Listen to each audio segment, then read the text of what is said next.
I didn't get the power board up, the screws weren't long enough. Shit happens.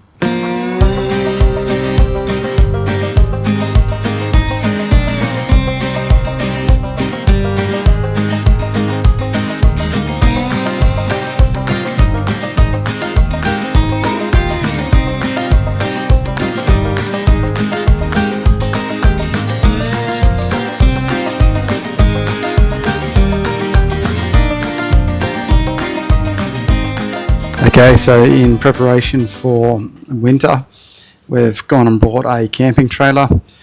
It's a good four-wheel drive shell of a trailer. However, the inside is bare bones. This is what I was looking for, is because I've got all my camping equipment in the F-150, and now I can fit out the existing equipment into this instead of trying to make my stuff fit the trailer. Okay, the truck setup. Everything's just kind of thrown in here. I've got a drawer system out of my mate's old Jeep. Drop down fridge slide, which is quite good. The water tank, the battery, we're just in there loosely strapped in with the DC charger bolted to the side, and the inverter used to just bolt here.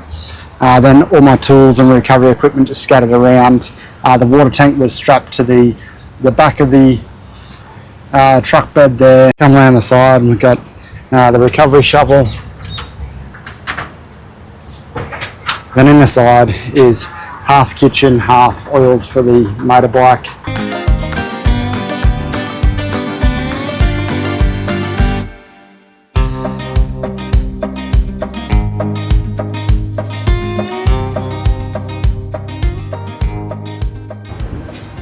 So in the back will be the drawer system, with my switch panel up here for all my accessories, and the power box with the USB and outlets up here. A light at each doorway controlled through one switch, and then the water pump switch up here as well.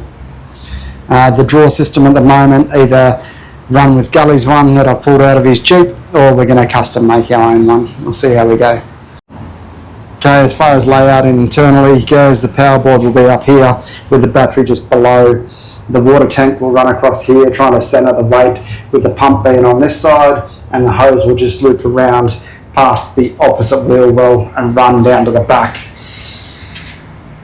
The fridge at this stage will be on this side, close to the battery, and then also freeing up the other side for storage for tents, sleeping gear.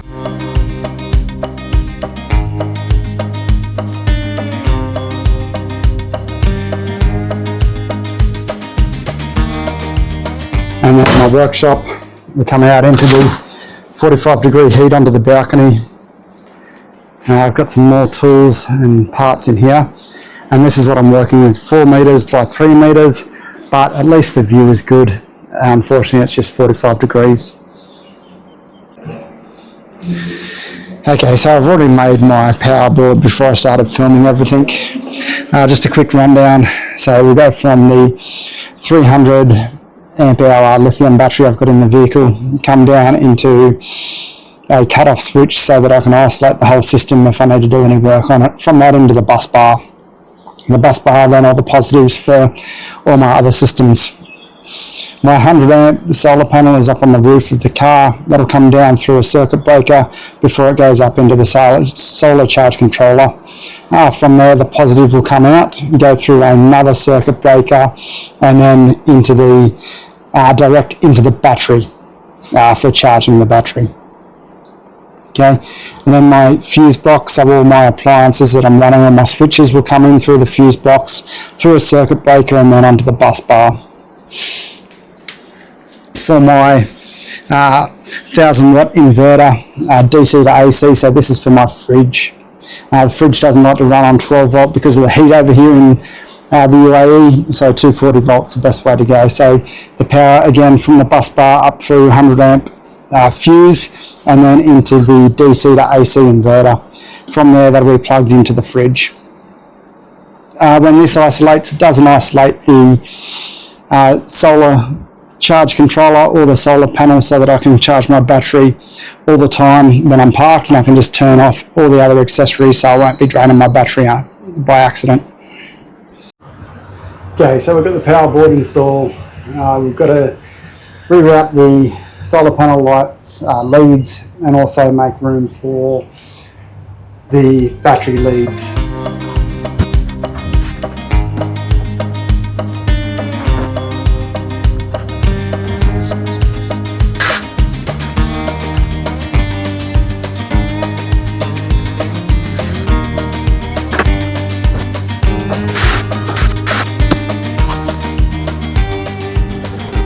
So when I filmed the overview of the water tank and pump, I filmed in time lapse, so I'll give an overview now. I've just made a reinforced box with the pump up one end and the tank down the other end, and it's secured so the tank can't move. I've put some straps under the water tank, so if I ever do need to lift it out, I can do. I've then carpeted the tank and made a two-piece lid. The smaller piece, I can access the pump and the filler so that I can fill the tank and also do any work on the pump as need be. Then the second half, the large part, also hinges up so that if I do need to replace the water tank, I can get the whole thing out and replace it. Okay, so we're going ahead with the water tank install. I didn't get the power board up, my screws weren't long enough. Shit happens. All the wires are ready to go from the solar panel down. I do need to crimp them later on once they're in. The water tank, we've got the mount. I'm just going to pass the hose through this. Saves me putting a barb on either end and just more chances of a leak, so it's just going to protect the hose as it comes through the box. I don't have the wiring done for the tank yet, but that'll be once it's installed. So it's going to go across the center here, even out the weight as best as possible.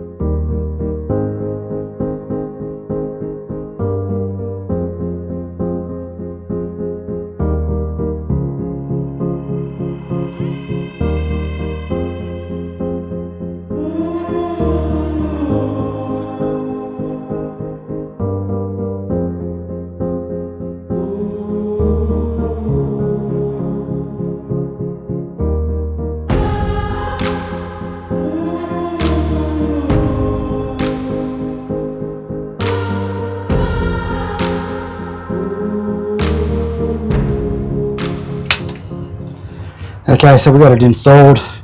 The drawers work, so that'll be accessed from this door here to fill up and use the pump, and then if I ever need to get the whole thing out again, just simply bolted through the floor. The last one gave me some trouble. It snapped my drill bit. Again, whatever, buy another one. Okay, so we're trying again with the power board install. Got the much longer screws now. We'll see how we go.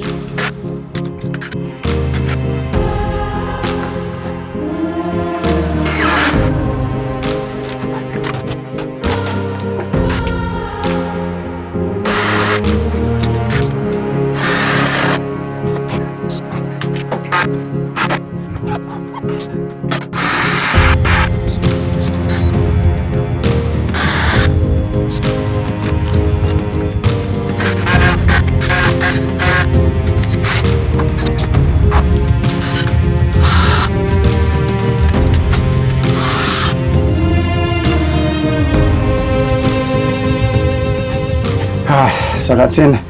Now we just got to fix up these cables. Okay, so I built a water hose reel box, similar to all the other boxes I've built. I've had some spare carpet, so I've thrown it in carpet. Ran out in the backside, but that's going to be up against the trailer wall, so not a big deal.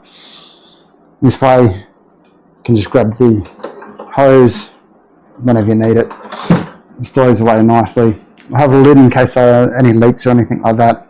Then it runs out the back to the rest of the trailer. Now I need to put the hinges on.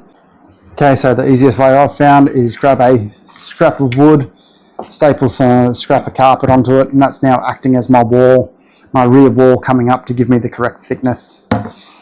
The lid is going to sit on top of that, so I just line it up there, and then with the hinge in the closed position, I place this on, and then I can screw to the lid, and then knowing that now in the open position, it'll be the right distance away when it closes and opens.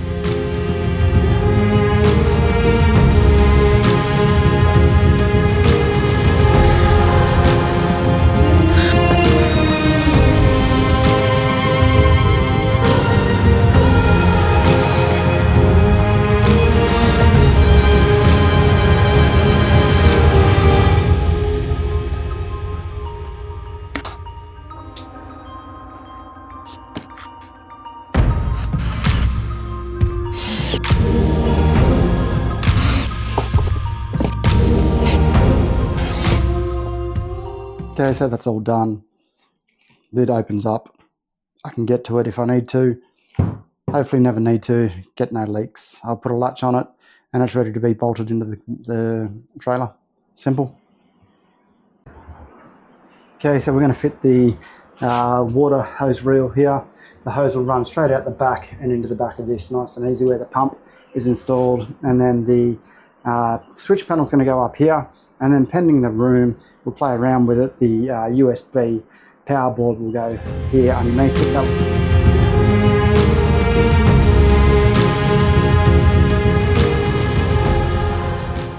Okay, next we've got to tackle the switch panel. I've gone with a 4-panel switch at the moment. I'll just run my water pump off one switch and all 3 lights off the other switch. Each light has its individual switch on it, so it can be controlled as well, but none of them will work unless the master switch is on. Coming around to the back, you can see all the black leads are our negatives, so that'll just run back to the fuse block. Then down the bottom, you can see each switch is connected together. So the left-hand one runs the accessory. So you can imagine this is the power coming through the switch going to the water pump.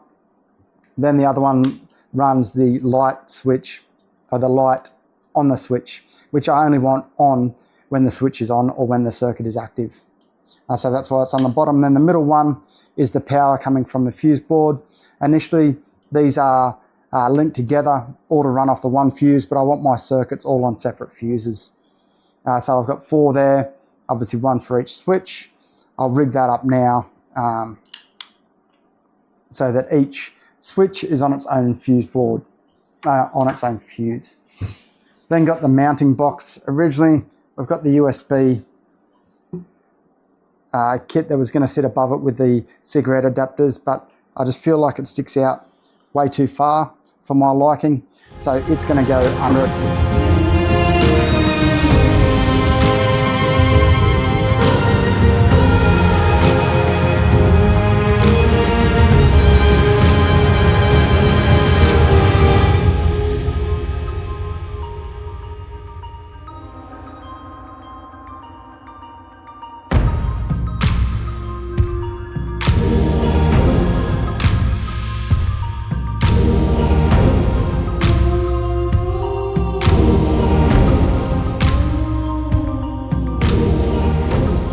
Okay, switch box is all wired up, switches are in. At this stage, again, I'll only be using the first 2.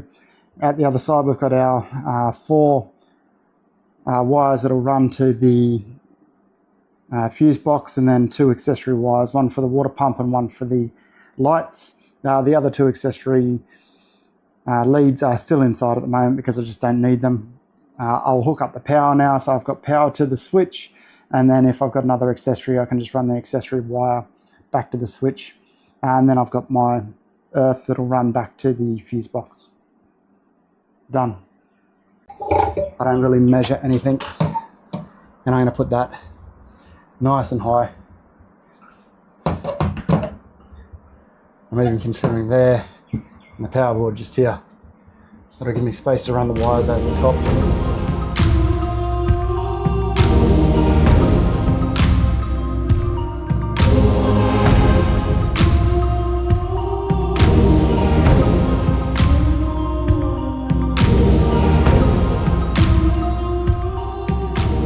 Okay, I'm sweating a lot again. I don't know why I do this to myself, but hopefully I'll be ready for winter. Overall, not too bad. I need to clean up the straps of steel, obviously. So from here, I'll run power out, up and around, and then in and all these. I can reach my switches, USB. It's got a nice little shelf. I can get in here. I don't want to lift it up now because I'll drop all that steel in the eye.